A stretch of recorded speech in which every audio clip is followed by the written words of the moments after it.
کی زندگی میں ہے. ہم جب قانون شریعت سے وابستہ ہیں تو ہماری زندگی کا کوئی عمل، کوئی کام، کوئی ایکٹیویٹی، کوئی قدم دائرے احکام شریعت سے باہر نہیں ہے. لہذا کمال یہ ہے کہ انسان ہر قدم اٹھانے سے پہلے یہ دیکھ لے کہ جو کرنے جا رہا ہے وہ شریعت کے کس حکم کے دائرے میں آتا ہے. اگر واجب ہے تو اس کو انجام دے کہ یہ کمال کا راستہ ہے، اور اگر حرام ہے تو اس سے اپنے آپ کو بچا لے. یہ کمال کا راستہ ہے. بندگی کسے کہتے ہیں؟ لہذا قانون شریعت. اب آئیے واجب اور حرام کے مرحلے کو اگر لیں، جس عمل کا مطالبہ اللہ ہم سے پوری شدت سے کرتا ہے کہ یہ کام کرنا ہی کرنا ہے، کسی بھی حال میں چھوڑ نہیں سکتے، یہ واجب ہے. اور وہ عمل جس کے بارے میں حکم الہی یہ ہو کہ اسے کسی حالت میں نہیں کرنا ہے، بچنا ہی بچنا ہے، اس سے اسے انجام نہیں دے سکتے، یہ حرام ہے. ابھی جو احکام شریعت ہمارے اوپر لاگو ہوتے ہیں، سوال یہ ہے کہ اگر ہم قانون شریعت میں عمل کریں تو اس میں فائدہ کس کا ہے؟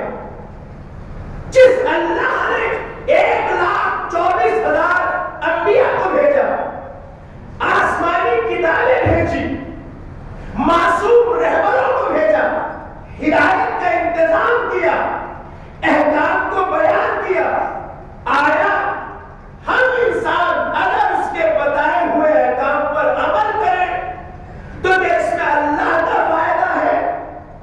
اللہ کا فائدہ نہیں ہے. اس لیے کہ یہ مسئلہ جو اس پر شہزہ پہ بیٹھا ہے وہ بہت اچھی طرح جانتا ہے، بزرگوں کی بات تو بہت دور ہے، بچہ بھی جانتا ہے کہ اس میں اللہ کا فائدہ نہیں ہے. کیوں؟ اس لیے کہ فائدہ اسے چاہیے ہوتا ہے جس کے یہاں کسی چیز کی ضرورت پائی جاتی ہو. سنیے گا بیان سے، جس کے یہاں لفظ ضرورت پایا جاتا ہو. اللہ بے نیاز مطلب ہے. ہماری بندگی، اطاعت اور عبادت اسے فائدہ نہیں پہنچاتی، اور ہماری نافرمانی اللہ کو کوئی نقصان نہیں پہنچا سکتی. وہ تو قدرت کاملہ کا مالک ہے.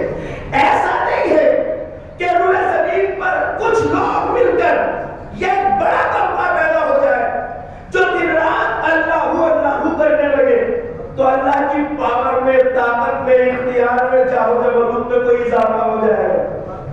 اضافہ نہیں ہو جائے گا. وہ تو پہلے سے قدرت کاملہ کا مالک ہے. اور روئے زمین پہ جتنے انسان ہیں، چند بندگی کرنے والے میں اگر کافروں کی ہم زبان ہو جائے اور زمین پہ اللہ کا ایک بھی نام لیوا سپورٹر نہ رہے تو اللہ کمزور نہیں ہو جائے گا، اس کا کوئی بگاڑ نہیں جائے گا. تو ہماری اطاعت اسے قوی نہیں بناتی، نافرمانی اللہ کا کچھ بگاڑ نہیں سکتی.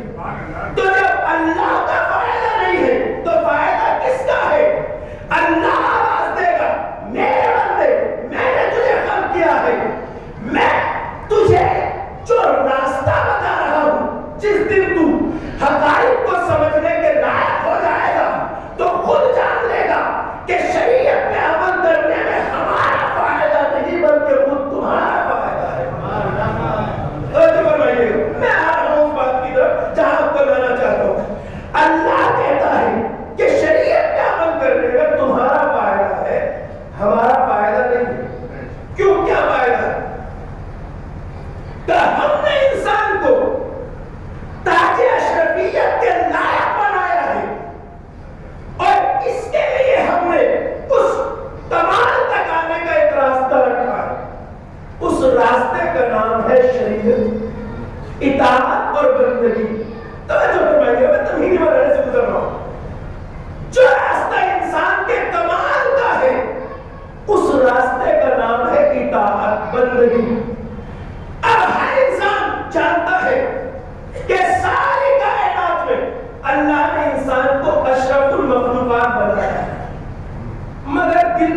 کر کے بتائیے کیا کوئی اس غلط فہمی میں تو نہیں ہے کہ ہم سب کے سب اشرف المخلوقات یوں ہی بیٹھے بٹھائے بن جائیں گے؟ دیکھیے انسان اس لیے اشرف المخلوقات نہیں ہے کہ یہ دو پیروں پہ چلتا ہے. انسان اشرف المخلوقات یوں نہیں ہے کہ یہ بولنا جانتا ہے. انسان اشرف المخلوقات اس لیے نہیں ہے کہ یہ ہنستا بولتا ہے. نہیں، اشرف المخلوقات کا مطلب کیا ہے؟ لفظی ترجمے کی طرف آئیے آپ. اشرف المخلوقات یعنی جو ساری مخلوقات سے افضل ہو. تو کیا واقعی ہم بیٹھے بٹھائے ساری مخلوقات سے افضل ہے؟ اپنے گریبان میں ہم جھانکے نہیں. کس نے کہا ہم بیٹھے بٹھائے افضل ہے؟ افضل اگر ہے تو افضلیت کو ثابت کرنا ہوگا. یوں ہی بیٹھے بٹھائے کوئی افضل نہیں ہو جائے گا.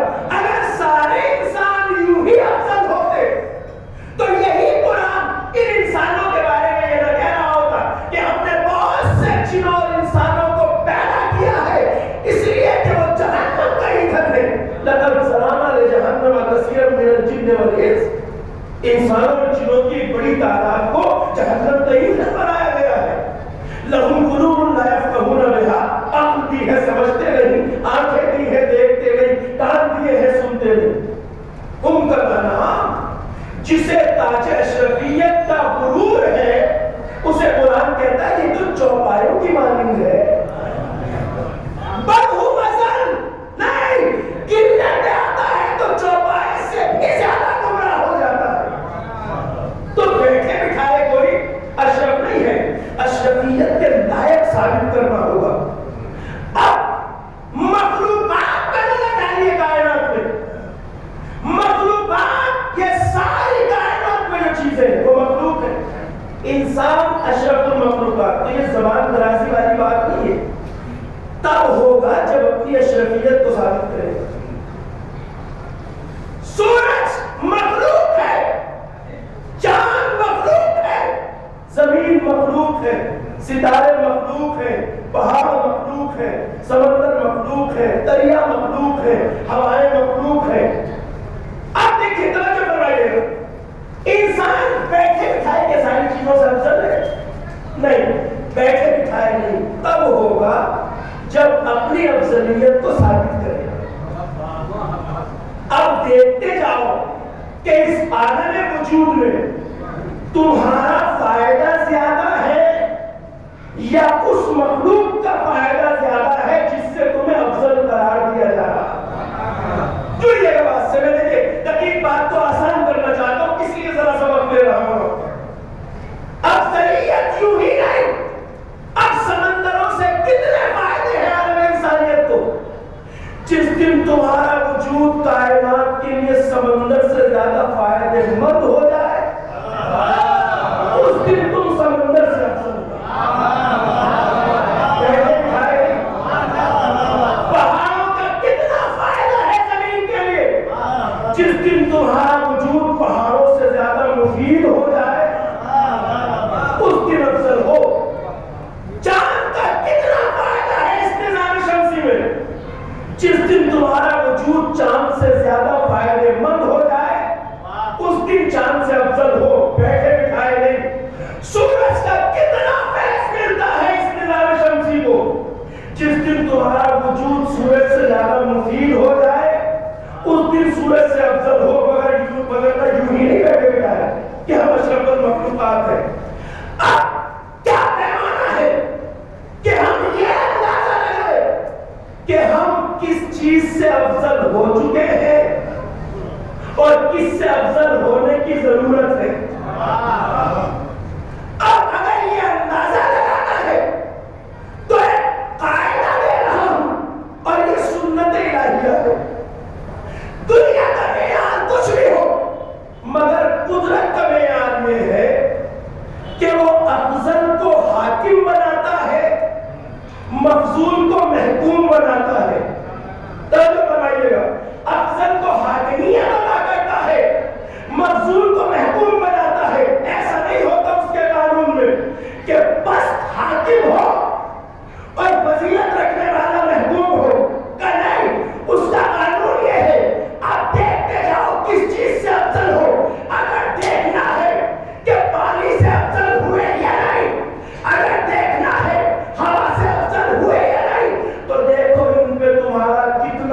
چلتا ہے؟ ان میں تمہارا کتنا حکم چلتا ہے؟ جب ہوا ہوا آپ کے اشارے میں چلنے لگے تو مان لو آپ ہوا سے افضل ہے.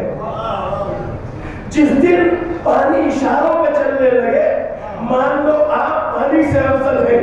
بس یہی وجہ ہے کہ جنہیں اللہ نے اپنے صفات کا مظہر بنایا ان سے یہ کروا کے بھی دکھا دیا کہ اپنی حاکمیت دکھا دو. انہوں نے جب چاہا چاند کے 2 ٹکڑے کر لیے، جب چاہا سورج کو تقریب سے لوٹا دیا. سلام پڑے بار محمد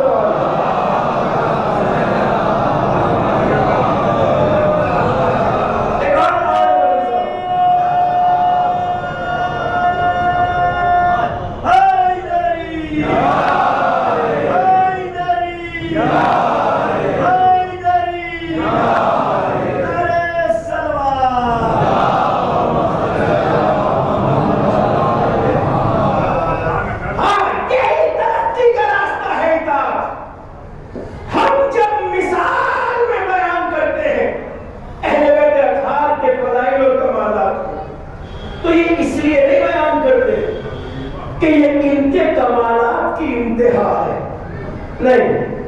دیکھیے آل محمد کا اختیار تو اس سے کہیں زیادہ ہے، بس دکھایا اتنا جتنا عقل انسانی برداشت کرتا ہے.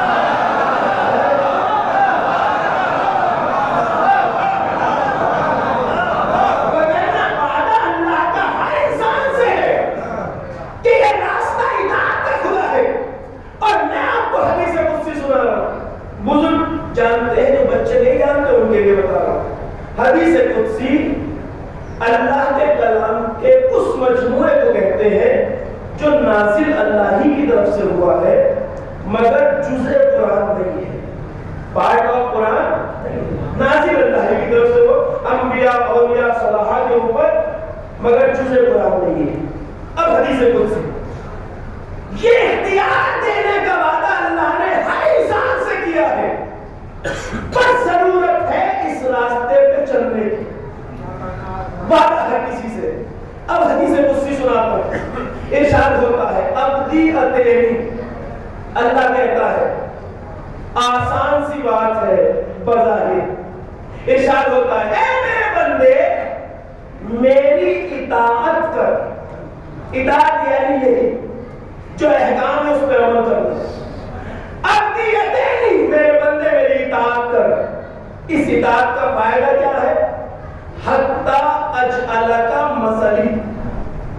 توجہ فرمائیے گا، ذہن گنجلت نہ ہو جائے اس لیے ذرا وضاحت سے بات کو آپ کے ذہن تک پہنچا رہا ہوں. اے میرے بندے میری اطاعت کر. اللہ کہہ رہا ہے یہاں تک کہ میں تجھے صفات ممکنہ میں اپنے جیسا بنا دوں.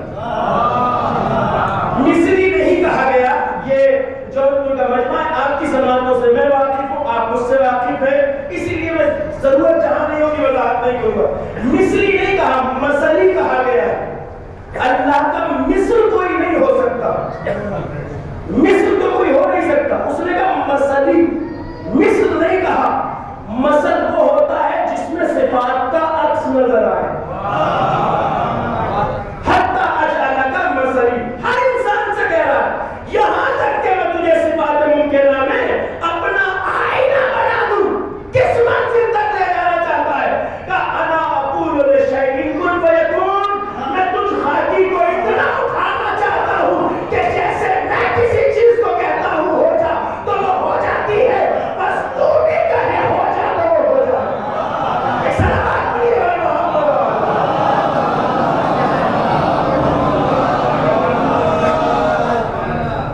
یہاں تک کہ تو بھی کہے ہو جا تو ہو جا. یہاں لانا چاہتا ہے. لیکن جب ہم سمجھتے اس میں کیا رکھا ہے واجب حرام مکروہ مستحب نہیں. اس نے کہا میری اطاعت کرو. اطاعت تمہیں وہاں تک لے جائے گی، حقیقی اطاعت. یہاں تک کہ تم اتنے بااختیار، تمہیں اللہ نے اس لیے پیدا نہیں کیا کہ زمین پہ رہنے والے کیڑے مکوڑوں کی طرح زندگی گزار کے چلے جاؤ. اس نے تو تمہیں اس لیے پیدا کیا ہے کہ تم اس کی صفات کے مظہر بن جاؤ، اتنے اونچے اٹھو اس قرآن پاکی سے، اتنے بلند ہو جاؤ کہ ہاں تاج اشرفیت تمہارے سر پہ آ جائے، بندگی اس راستے پہ لانے کے لیے۔ اب یہ انسان اگر اپنے بارے میں غور کرتا ہے تو واقعی بڑا چھوٹا ہے اس کائنات میں، انسان اس کائنات میں بہت چھوٹا ہے۔ ایک مثال دیتا ہوں تاکہ ذہن قریب آ جائے بات کی کیا کہنا چاہتا ہوں۔ اللہ کہتا ہے میں نے تمام سیارے ستارے کائنات کی ہر شے تمہارے لیے مسخر کر دی ہے، مسخر یعنی رام کر دی ہے، تمہارے اختیار میں دے دی ہے۔ اب میں اتنا سا انسان اگر بظاہر اپنے آپ کو دیکھوں تو ہمارا وجود اس کائنات میں بہت حقیر ہے، ہمارا وجود کائنات میں بہت حقیر ہے، اتنا حقیر کہ گنتی کے قابل نہیں۔ لیکن سورج ہمیں یہاں سے جو نظر آتا ہے، زمین سے سورج کی دوری، یہ سورج ہمیں ہاتھ کی ہتھیلی یا ایک پلیٹ کی برابر نظر آتا ہے عموماً یہاں سے جب ہم دیکھتے ہیں، مگر آج تو ہر کوئی جانتا ہے کہ جتنا دکھتا ہے اتنا ہے نہیں۔ سورج زمین سے 950 گنا بڑا ہے۔ وہی مثال جیسے فٹ بال کے ساتھ چنے کا دانا رکھ دیا جائے، زمین سورج سے اتنی چھوٹی ہے جیسے فٹ بال اور چنے کا دانا، زمین اتنی چھوٹی ہے، مگر دوری کی وجہ سے جب ہم اتنے بڑے سورج کو دیکھتے ہیں تو وہ اتنا سا نظر آتا ہے۔ تو جس دوری سے سورج اتنا بڑا ہو کے اتنا سا نظر آتا ہے تو یہ بات طے شدہ ہے کہ اگر کوئی سورج کی برابر دوری پر ہی جا کر زمین کو دیکھے تو زمین دکھائی بھی نہیں دے گی، ہے نا؟ زمین بغیر ذریعے کے دکھائی بھی نہیں دے گی۔ اتنا بڑا سورج اتنا سا دکھتا ہے تو اتنی سی زمین تو وہاں سے دکھے گی بھی نہیں، کی بات ہے۔ اور پھر اس کائنات میں سورج سے بھی ہزاروں گنا بڑے سیارے، اربوں خربوں ملین ٹریلین ستارے اور سیارے ہیں، اللہ کہتا ہے سب تیرے اختیار میں دے دیے، میں اتنا چھوٹا سا، میں جس زمین پہ رہتا ہوں وہ سورج کی برابر دوری سے نہیں دکھتی، اور جب یہ زمین نہیں دکھتی تو اس پہ رہنے والے ہم حضرت انسان کتنے چھوٹے ہو جاتے ہیں، اور بات یہ ہے ہماری۔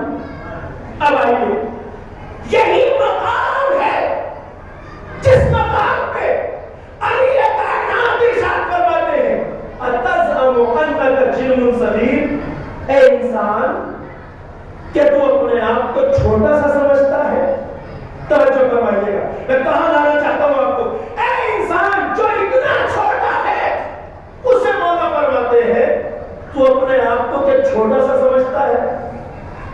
وَفِيكَ انْتَوَى الْعَالَمُ الْأَكْبَرُ، جبکہ اللہ نے تیرے اندر ایک بڑی کائنات رکھ دی ہے، بڑی کائنات، دیکھنے میں چھوٹا انسان مگر اس کے اندر عالم اکبر ہے۔ اکبر اس لیے کہا مولا نے کہ یہ جتنی بھی کائنات ہے، ملین ٹریلین ستاروں سیاروں کے ساتھ اور اربوں خربوں لائٹ ایئر کی دوریوں کے ساتھ، یہ سب ملا کے چھوٹی کائنات ہے، انسان کے وجود میں اس سے بڑی کائنات ہے۔ ایک ذرا صلوات پڑھیے نا محمد علیہ وسلم۔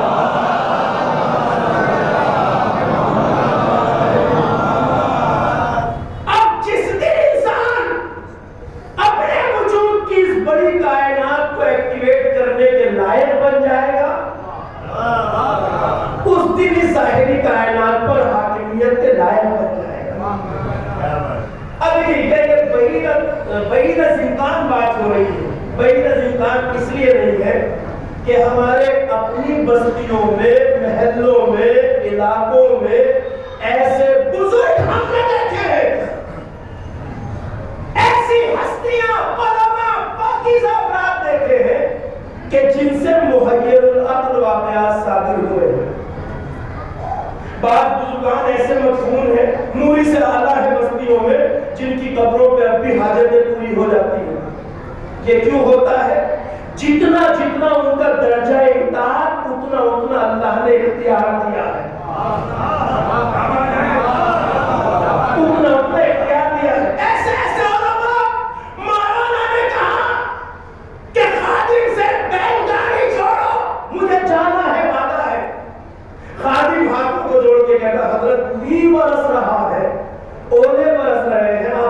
بات کر رہے بیل گاڑی کا زمانہ؟ کہا نہیں میں کہہ رہا ہوں جوڑو مجھے جانا ہے.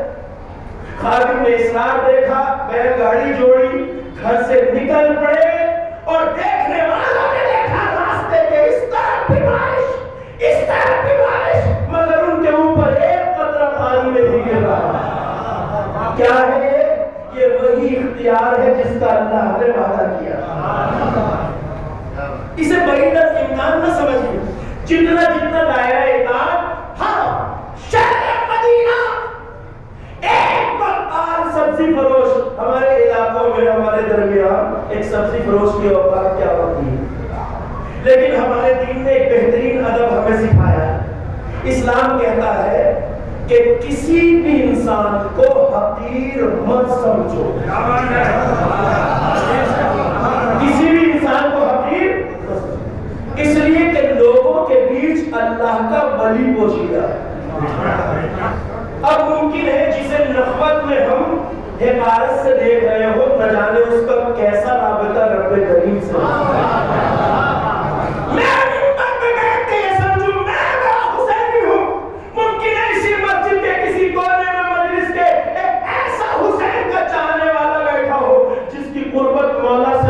ہزاروں گنا زیادہ ہو, اس لیے کہ لوگوں میں اللہ کا ولی پوشیدہ ہے. کسی کو حقیر سبزی فروش ہے. بقال حسن نام ہے, حسن بقال مشہور ہو گیا چونکہ سبزی بیچتا. سبزی کا ٹوکرا سر پہ رکھے ہوئے, 5 جگہ پہ حمال بھی لکھا گیا ہے, گوشت دھونے والا بازار میں. سبزیوں کا ٹوکرا سر پہ ہے, بازار سے گزر رہا. دیکھا بالا خانے پہ کچھ عورتیں کھڑی ہیں.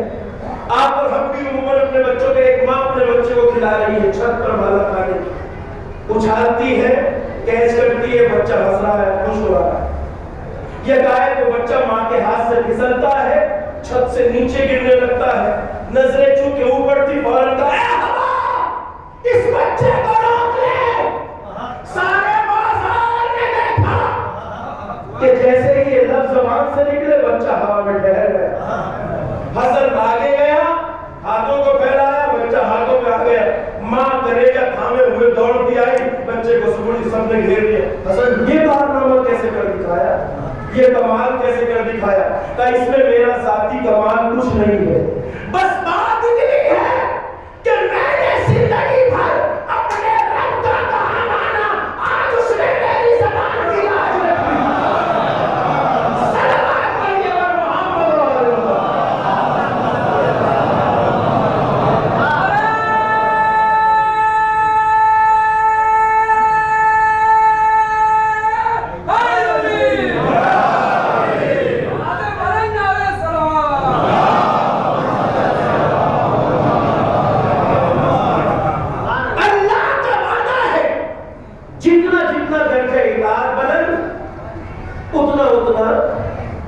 اختیار کائنات میں اللہ نے دینے کا وعدہ کیا. یہاں کئی سارے علماء تشریف فرما ہے جو کوہ مقدس میں رہ رہے ہیں.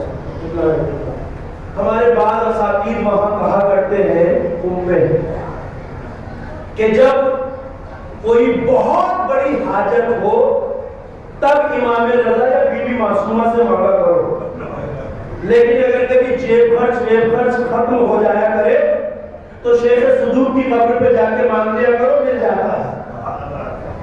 یہ کیوں ہے؟ اس لیے کہ روح کا اختیار مرنے کے بعد بھی ختم نہیں ہوتا. یہ ہوتا ہے, تجربہ ہے, سب جانتے ہیں. اللہ نے کہا میں صفات ممکنہ میں تجھے اپنے جیسا بنانا چاہتا ہوں. کائنات نے دیکھا کہ جو صفات مقدسہ اس مقام اور منزل تک آئیں, جنہوں نے اللہ کا حق اطاعت ادا کیا, وہ اللہ کی صفات کے مظہر نظر آئے. اللہ کی صفات کمالیہ میں بنیادی صفات علم اور قدرت ہے. ذات امیر المومنین کے بارے میں یہ بات میں عرض کروں آپ کی خدمت میں, اس بات پہ کبھی حیرت نہ کیجئے کہ ڈوبے ہوئے سورج کو پلٹا دیا, چاند کے 2 ٹکڑے کر دیے. یہ علی کے لیے کوئی بڑی بات نہیں ہے, اس لیے کہ علی ذات الہی کی اس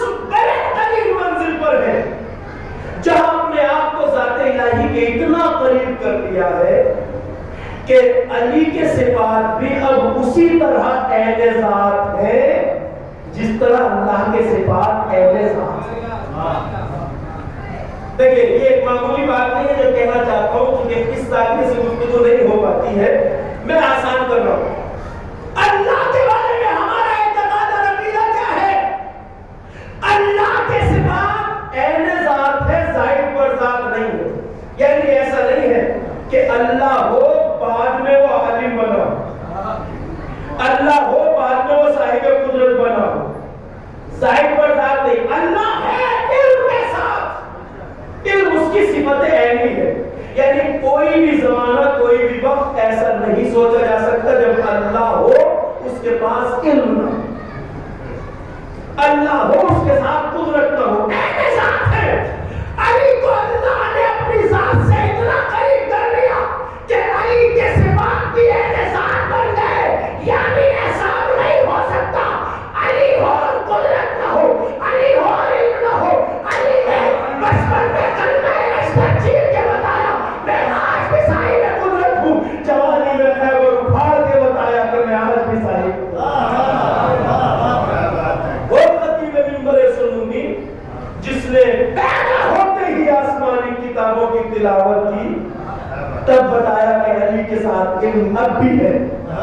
اور جب منبر سنونی پہ آئے اور کہا زمانے والوں جو چاہے پوچھ لو قبل اس کے کہ تمہارے درمیان سے چلا جاؤ، تب بھی علی صاحب ہے۔ کوئی وقت کوئی زمانہ کوئی لمحہ ایسا متصور نہیں ہے کہ جب علی ہو علی کے ساتھ قدرت نہ اختیار نہ۔ اب ذرا اس بات کی وضاحت کر دوں، اگر سورج کو بٹایا چاند کے دو ٹکڑے کیے تو یہ اتنے اختیار کا مظاہرہ ہے جسے عقل انسانی برداشت کر سکتا، مگر اختیار تو اتنا ہے جس کا کوئی بیان نہیں کر سکتا۔ علی کے اختیار کا کوئی اندازہ نہیں لگا سکتا۔ ایک مورخ ہے، عیسائی ہے، لبنان کا، مشہور نام ہے جارج اورلاک۔ میں اس کی ایک بات آپ کو سنانا چاہتا ہوں اور اس طرح غور سے سنیے گا۔ اس کی ایک مشہور زمانہ کتاب ہے جارج اورلاک کی، عربی زبان میں اس کی کتاب ہے امام علی صوت العدالت الانسانیہ، اردو میں بھی ندائے عدالت انسانی کے نام سے ترجمہ ہے، اور پوری دنیا میں یہ کتاب مشہور ہے امام علی دی وائس آف ہیومن جسٹس کے نام سے۔ عیسائی ہے، امیر المومنین کی سیرت میں مایا ناز کتاب لکھی۔ علماء کو ہم نے اس بات کا اقرار کرتے سنا ہے کہ اس زمانے تک امیر المومنین کی سیرت پر اتنی جامع کتاب نہیں لکھی گئی جیسی جارج اورلاک نے لکھی۔ امیر المومنین کے بارے میں جارج ایک بات لکھتا ہے بڑی قابل غور ہے، اگرچہ وہ عیسائی ہے، اپنے ذریعہ نظر سے دیکھ رہا ہے، یہ ہمارا عقیدہ نہیں ہے، بات مگر سننے کے لائق ہے۔ اس کتاب میں امیر المومنین کی بہت سی فضیلتیں بیان کرتا ہے، بہت سی عجیب متحرک محیر عقل چیزیں بیان کرتا ہے، مگر ایک بات لکھتا ہے، علی اس ذات کریمی کا نام ہے جسے اللہ نے بے شمار فضائل اور کمالات عطا کیے، اور اس لحاظ سے علی کائنات کے خوش قسمت ترین انسان ہے۔ جارج کہتا ہے اللہ نے علی کو بے شمار فضائل اور کمالات عطا کیے ہیں، اور اس اعتبار سے علی کائنات کے خوش قسمت ترین انسان، مگر میرے خیال میں علی ایک لحاظ سے خوش قسمت نہیں تھے۔ جارج کہتا ہے میرے خیال میں علی ایک لحاظ سے خوش قسمت نہیں تھا۔ وہ کس اعتبار سے؟ کہتا ہے کہ وہ اس اعتبار سے کہ علی کو جو زمانہ ملا وہ علی کے لائق ملا۔ علی کو جو زمانہ ملا وہ علی کے لائق نہیں تھا۔ یہ فریاد ایک انسان کے دل سے کیوں نکلتی ہے جب وہ یہ دیکھتا ہے کہ اے خطیب منبر سنونی پہ بیٹھ کے کہہ رہا تھا زمانے والوں جو چاہے پوچھ لو،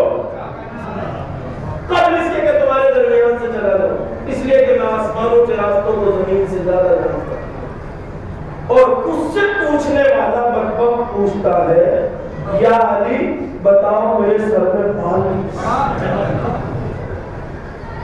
تو کیا ایک انسان اپنا سر نہ پیٹ لے؟ اس کے کلیجے سے یہ آہ نہ نکلے کہ ایسی ذات جو آسمانوں کے راستے. اور دیکھیں یہ سوال نہیں تھا اس منافق کا، یہ علی کے دعوے کا مذاق اڑانا چاہتا تھا. یہ علی کے دعوے کا مذاق اڑانا چاہتا تھا. اشعث ابن قیس کندیز کا نام ہے اور یہ مشہور واقعہ ہے. اس لیے ہمیں اس بات کو سمجھ لیجیے کہ جب اس نے پوچھ ہی لیا تھا سر کے بالوں کی تعداد کتنی ہے تو علی نے بتایا کیوں نہیں؟ جب منبر پہ بیٹھ کے کہا جو چاہے پوچھ لو تو سر کے بالوں کی تعداد بتا دیتے. مگر تاریخ کہتی ہے علی نے اس کے سر کے بالوں کی تعداد نہیں بتائی. کیوں؟ اس لیے کہ اگر بتاتے تو صحیح بتائی ہے یا غلط اس کی تصدیق تب ہوتی جب اپنا ایک ایک بال گن لیتا. جن اربوں کے پاس 1000 سے زیادہ گنتی نہ تھی وہ کیسے تصدیق کرتا کہ علی نے صحیح بتایا ہے؟ ایک سوال پڑھیے اگر محمد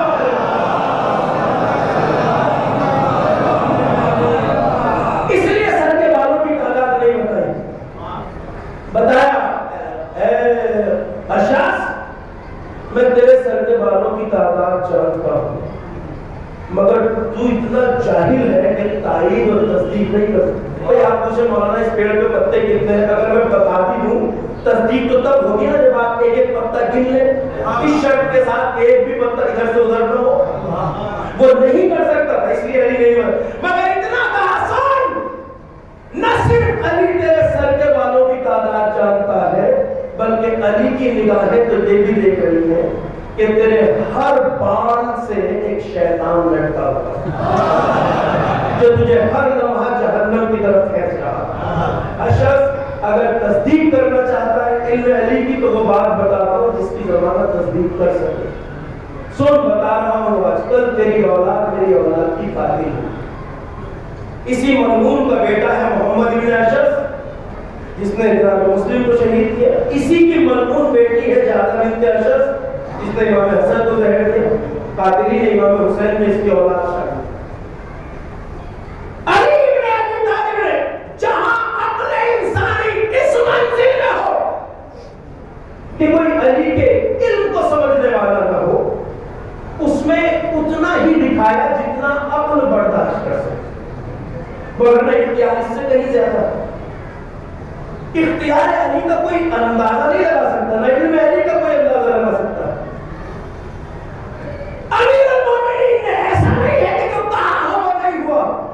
آج ساری دنیا دیکھتی ہے کہ جو کچھ حضرت نے کل کہا وہ آج دنیا تصدیق کر رہی ہے. ایک دن علی کی خدمت میں ایک شخص آیا ایک بدو عام انسان.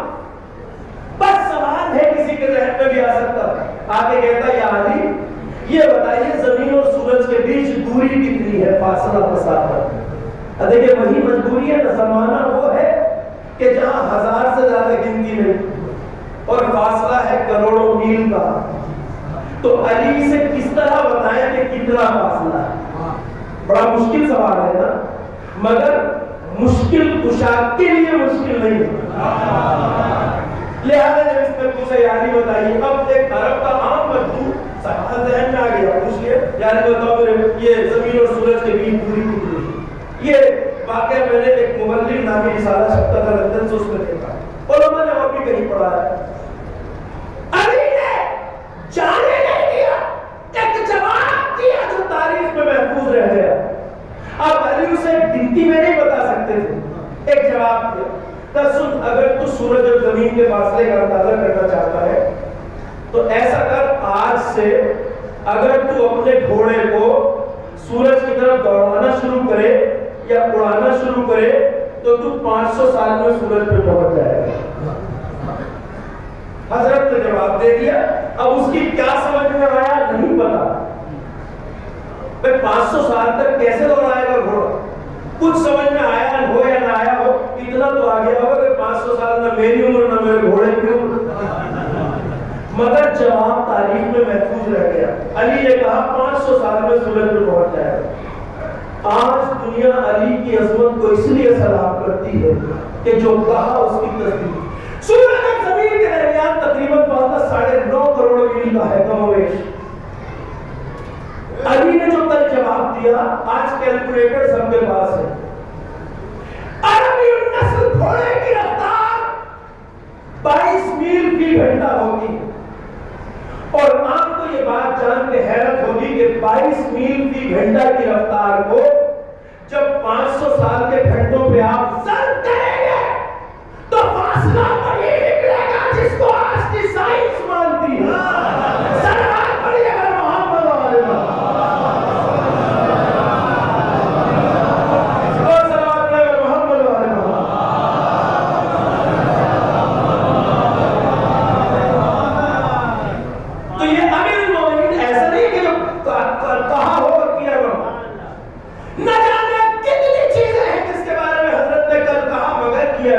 ایک بڑی بات ہے، یہ بھی ذرا قابل توجہ۔ ایسا نہیں امیر المومنین کے پاس کوئی بھی سوال آیا ہو، حضرت نے کبھی کسی کو محروم واپس نہیں کیا۔ اور کمال علم علی کا یہ ہے کہ لوگ اپنے خیال میں مشکل سے مشکل ترین سوال لے کے آتے، مگر یہ دیکھ کے متحیر رہ جاتے تھے کہ ادھر سوال تمام نہیں ہوتا، علی فوراً جواب دے دیتے۔ ایک دن کسی نے حیران ہو کے پوچھ ہی لیا، یا علی ایسا کیسے ہوتا ہے کہ جب آپ سے کوئی سوال کیا جاتا ہے تو آپ جواب دینے میں نہ تأمل کرتے ہیں، نہ سوچتے ہیں، نہ غور و فکر کرتے ہیں، نہ وقت مانگتے ہیں، نہ فرصت مانگتے ہیں؟ تو حضرت نے بے ضابطہ اس سے پوچھ لیا، تیرے ہاتھ میں انگلیاں کتنی ہیں؟ فوراً بولا 5۔ مولا نے کہا تو نے سوچا کیوں نہیں، غور کیوں نہیں کیا، وقت کیوں نہیں مانگا؟ کہا علی میرے ہاتھ کی 5 انگلیاں میرے سامنے کی بات ہے۔ علی نے کہا جس طرح میرے ہاتھ کی 5 انگلیاں تیرے لیے سامنے کی بات ہے، کائنات کا سارا علم علی کے لیے سامنے ہے۔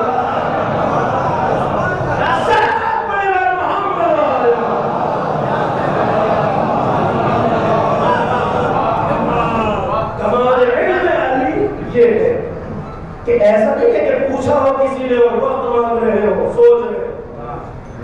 یہ امیر المومنین کا خاصہ ہے، خصوصیت ہے، اختصاص ہے ذات علی بن ابی طالب۔ محمد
ایک بار آج اگر مل جل کے صلوات پڑھیے بڑھو.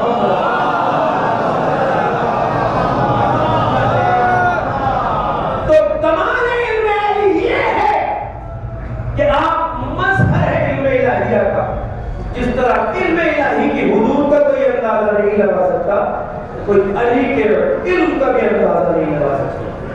کائنات کا چوٹا کا مرثیہ اپنی جگہ ہے. اگرچہ ہمارا اعتقاد و عقیدہ یہ ہے کہ اگرچہ وہ زمانہ علی کی قدر و منزلت کو پہچاننے والا نہیں تھا، مگر جو کردار اس وقت امیر المومنین نے ادا کیا ہے کوئی دوسرا اگر ہوتا تو کیسے ادا کرتا. مگر یہ سچ ہے کہ زمانہ عظمت کو نہیں جانتا تھا. واقعاً اگر زمانے کو اندازہ ہوتا کہ علی بن ابی طالب کی عظمت کیا ہے، منزلت کیا ہے، مرتبہ کیا ہے، تو پھر حالت سجدہ میں اس طرح سر اقدس کو کرنا کیا جائے.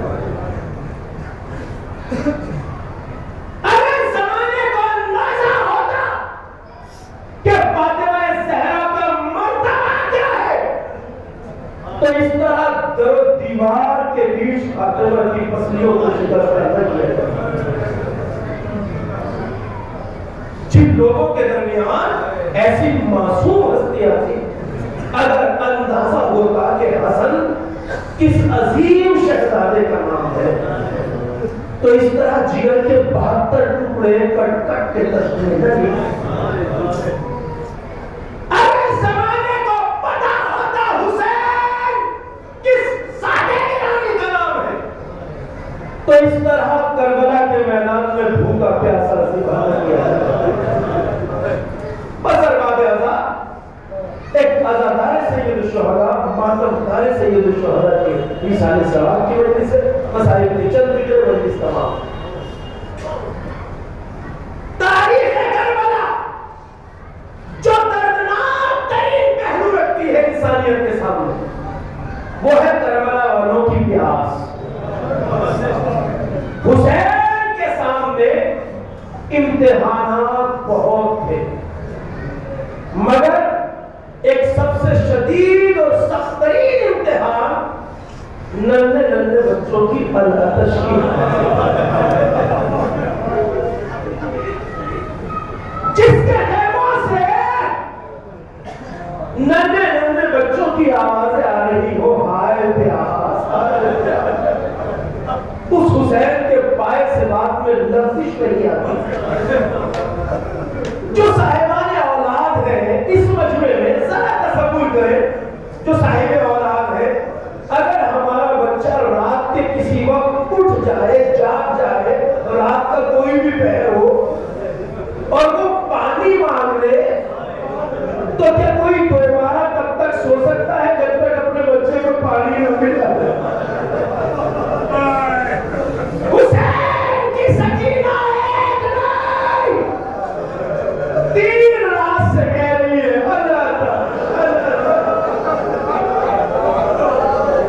مگر حسین منزل امتحان میں پائے سے بات میں لفظش نہیں ہوتا.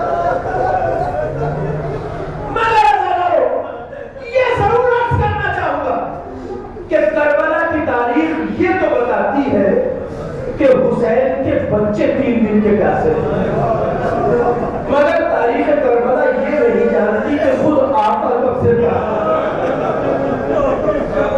سید الشہداء نے کب سے پانی، 7 محرم کو پانی کے آخری قطرے ختم ہوئے بچوں کے. آقا نے خود کب سے پانی نہیں پیا تھا، اسے کربلا کی تاریخ نہیں جانتی.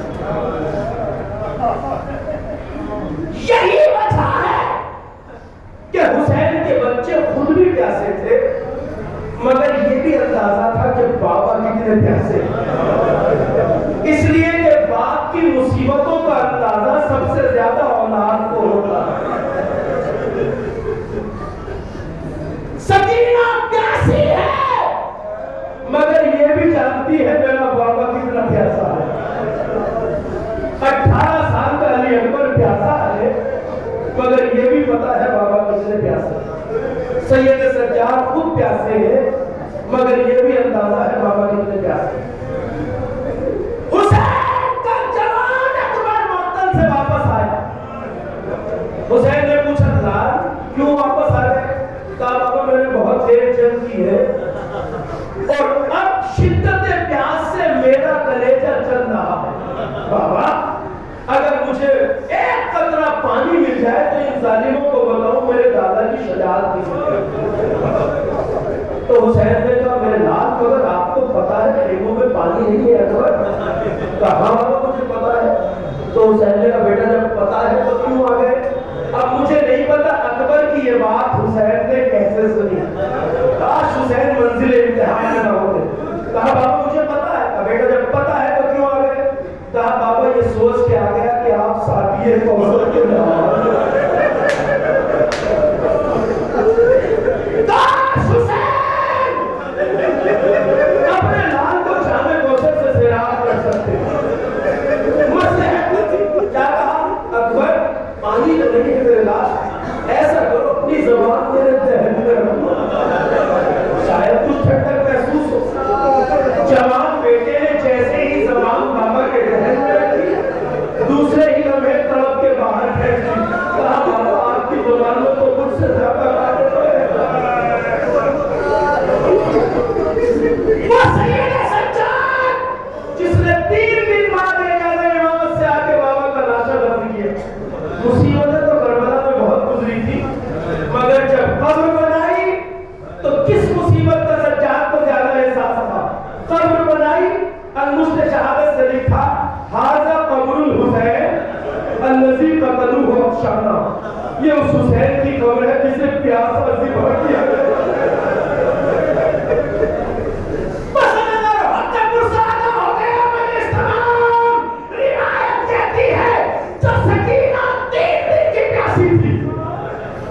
جب ذوالجلال مقتل سے واپس آیا تو خیمہ گاہ سے سب سے پہلے جو باہر نکلی وہ حسین کی یتیم سے خون میں نہایا ہوا ذوالجلال دروازے خیمہ کے باہر کھڑا۔ شیخ عباس فرماتے ہیں سکینہ نے ذوالجلال سے 2 سوال کیے، بیان کر رہا ہوں مجلس تمام۔ پہلا سوال ننھی سکینہ کی زبان سے، زخمی ذوالجلال دروازے کے سامنے، سواری آئی ہے سوار نہیں۔ کیا پوچھا؟ یا ذوالجلال، اے ذوالجلال مجھے اتنا بتا من الذی اعتمنی فی صغر سنی، مجھے اس کم سنی میں کس نے یتیم کر دیا؟ یتیمی عمر کے کسی بھی حصے میں آئے درد دیتی ہے نا، اور کوئی سکینہ جیسا یتیم ہو؟ کہے ذوالجلال مجھے اتنا بتا مجھے اس کم سنی میں کس نے یتیم کر دیا؟ پہلا سوال پیاسی سکینہ نے دوسرا سوال ذوالجلال سے کیا کیا؟ کہ یا ذوالجلال ہل سقیا ابی ام قتل افشانا، اے ذوالجلال مجھے اتنا بتا جو پیاسی ہے 3 دن کی وہ ذوالجلال سے پوچھتی ہے ذوالجلال جب میرے بابا کو ذبح کیا گیا تو کسی نے قطرہ پانی نہیں لایا، یہ پیاسا ذبح کر دیا۔ اے زمان ذوالجلال کیا جواب دیتا؟ سر جھکا لیا، آنکھوں سے برستے ہوئے آنسو کہہ رہے بیوی آپ کا بابا پیاسا وسيعلم الذين ظلموا أي منقلب ينقلبون إنا لله